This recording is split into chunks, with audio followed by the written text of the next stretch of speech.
Just 1 hour ago, the heart of London erupted into chaos, as tens of thousands of citizens poured into the streets, their footsteps pounding on ancient cobblestones like the beat of relentless war drums, the air thick with the scent of rain, smoke, and anticipation, flags snapping violently in the wind, while flares painted the sky a fiery red, and the cry of Starmer outrose in unison from a crowd that had begun its journey in whispers, in online forums, private group chats, encrypted messages, and small gatherings that had quietly spread over weeks until it reached a tipping point, exploding into a mass movement so spontaneous, so overwhelming, that it defied the careful planning of police, security services, and even government officials who had believed that political unrest could be contained. And yet here it was, a living, breathing tidal wave of humanity united not by a leader or a party directive, but by a deep, simmering sense of betrayal and moral outrage that had been growing for months, perhaps years, fueled by leaks, by rumors of internal purges, by reports of members expelled for holding dissenting views, by stories of grassroots activists silenced or surveilled in the name of party cohesion, all of which finally crystallized when a confidential strategy memo, leaked anonymously to a backbench MP and subsequently published by an independent watchdog site, revealed the shocking depth of the political maneuvering, a document that outlined plans to centralize power, suppress dissent, and bypass the democratic processes of the Labour Conference, all couched in bureaucratic language that framed these moves as necessary for efficiency and leadership effectiveness, but was read by the public as an audacious attempt at authoritarian control hidden behind the veneer of political sophistication. And the backlash was immediate. Trending hashtags like #StarmerOut and #LabourBetrayal exploding across social media platforms while newsrooms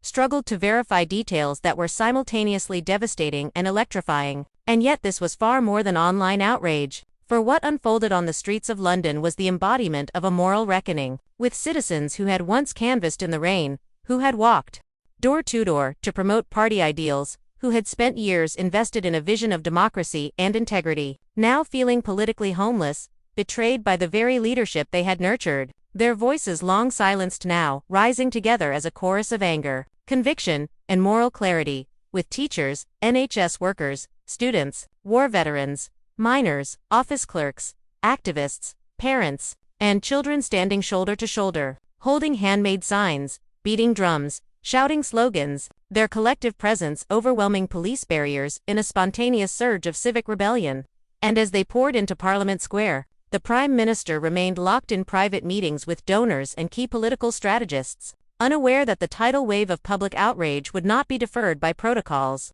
official schedules, or carefully crafted talking points, his silence outside only intensifying the perception of betrayal and moral failure, while inside Westminster, senior advisors clashed over the severity of the crisis. Internal memos proved ineffective as the story unfolded in real time, and staffers began quietly resigning, some weeping at their desks, others hurriedly removing personal belongings, unable to reconcile loyalty to a leader who had forsaken the principles they believed in, as video footage spread online of party members burning their Labour cards, of whistleblowers speaking candidly about surveillance of Zoom calls and private messages, of activists revealing covert monitoring sanctioned by the communications team, all justified as protecting party cohesion but interpreted by the public as Orwellian overreach and moral corruption. And while journalists, legal experts, and human rights organizations weighed in with outrage, former Prime Minister Gordon Brown issued a rare statement, calling for transparency and investigation, emphasizing that the breach of trust extended far beyond party politics and into the very fabric of governance and public accountability.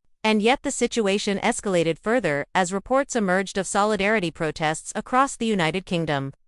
with Liverpool, Manchester, Glasgow, Cardiff, Belfast, Birmingham, and smaller towns staging demonstrations, each city echoing the same urgent message that betrayal at the top would not be tolerated, as crowds chanted, marched, formed human chains, and refused to disperse, creating a rhythm of civic energy that transformed streets, squares, and bridges into stages for moral outrage, a national chorus demanding justice and integrity. And inside the party, the consequences of the leak and public anger became catastrophic. Resignations cascaded from senior strategists, union representatives, and local organizers, each issuing statements eerily similar in tone, expressing that they could no longer support leadership that treated democratic principles as inconvenient. while the emergency debate in Parliament loomed, announced by the Speaker to occur within 24 hours, signaling that the crisis had escalated from party scandal to constitutional confrontation, and then came the further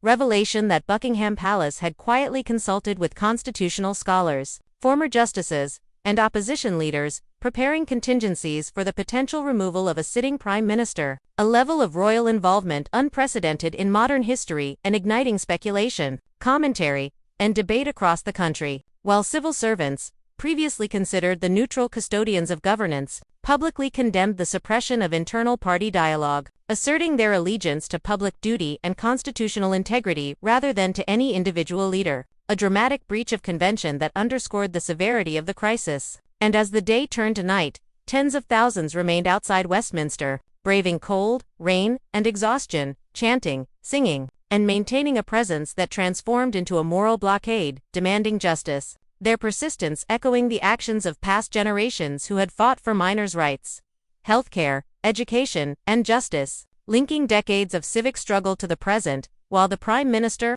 only appearing for a press conference after more than 36 hours of absence, trembled under the weight of his failure, his voice cracking as he offered excuses,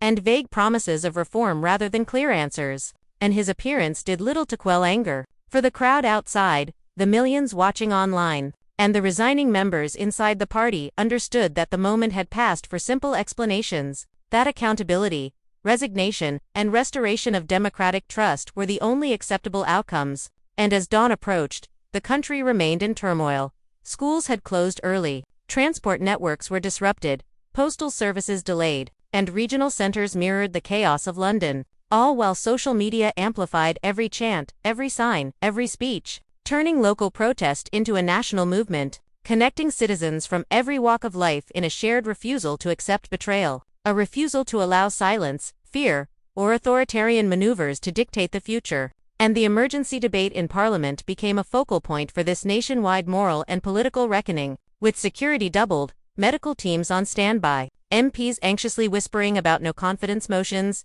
interim leadership, and the survival of not only their party but the very principles upon which governance relied. As the public watched, engaged, inflamed, and determined, understanding that what was at stake was not only political survival but the ethical soul of the nation, and with human chains forming across city centers, choirs singing protest hymns, religious leaders holding joint vigils, and citizens uniting in unprecedented numbers, it became clear that this was a rebellion not merely against a party or policy but against betrayal, arrogance, and the erosion of trust. With grandparents who had marched decades ago standing alongside teenagers experiencing civic action for the first time, war veterans beside nurses, former minors beside students, all raising a unified cry that this was not their labor, not their Britain, and that moral accountability could not be postponed any longer. And as the emergency debate approached, Parliament, Westminster, and the Crown stood at the nexus of a historical moment, with public outrage, resignations,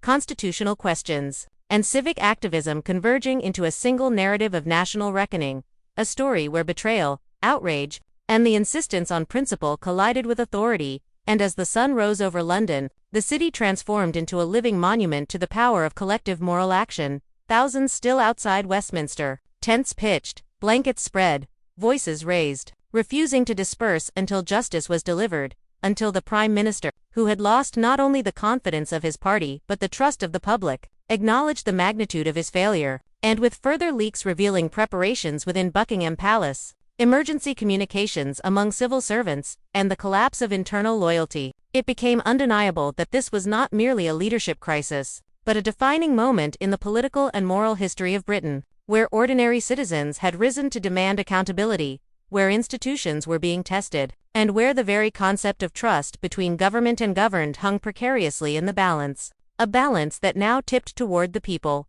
their voices echoing in the halls of power, demanding that the betrayal be addressed, that leadership be restored to legitimacy, and that democracy be reaffirmed as the guiding principle of the nation, leaving London, and indeed all of Britain, transformed by a single, powerful wave of civic action that would be remembered for generations. A moment when moral outrage, political collapse, and the relentless insistence of ordinary citizens converged to challenge authority and assert that the people's voice, above all, remains the ultimate arbiter of leadership, justice, and national integrity. And as the night stretched into early morning, the streets of London remained alive, chants continuing without pause, blankets covering the exhausted but determined, drums echoing, voices hoarse but unwavering, a living testament that the moral weight of a nation, when confronted with betrayal, could not be ignored, that history, justice, and civic duty demanded action, and that leadership, no matter how carefully constructed, could not survive without the trust, respect, and consent of those it served.